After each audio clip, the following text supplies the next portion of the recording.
এটা গর্ভাবস্থায় সার্জারি করার বিভিন্ন রকম নিয়ম আছে।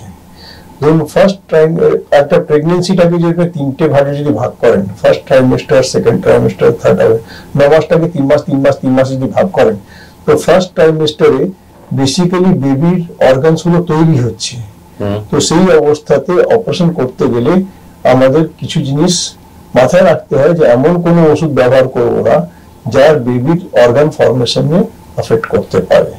কিন্তু যদি অ্যাকিউট অ্যাপেন্ডিসাইটিস থাকে তাহলে অপারেশন করতেই হবে।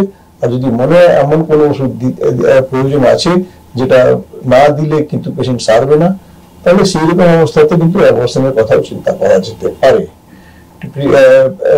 মেডিকেল টার্মিনেশন প্রেগনেন্সির কথাটাও চিন্তা করা যেতে পারে। সেকেন্ড ট্রাইমেস্টার হচ্ছে খুব সেফ পিরিয়ড। সেই পিরিয়ডে কিন্তু আপনি অপারেশন করলে, ওষুধ ব্যবহার করলে কিন্তু বেবির উপরে কিন্তু কোনো রকম কোনো ইফেক্ট হয় না।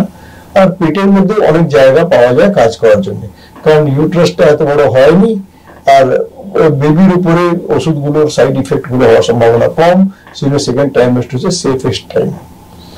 আর থার্ড ট্রাইমেস্টারে কি হচ্ছে, বেবি যথেষ্ট বড় হয়ে গেছে, পেটের মধ্যে কাজ করার জায়গাটাই পাওয়া যায় না।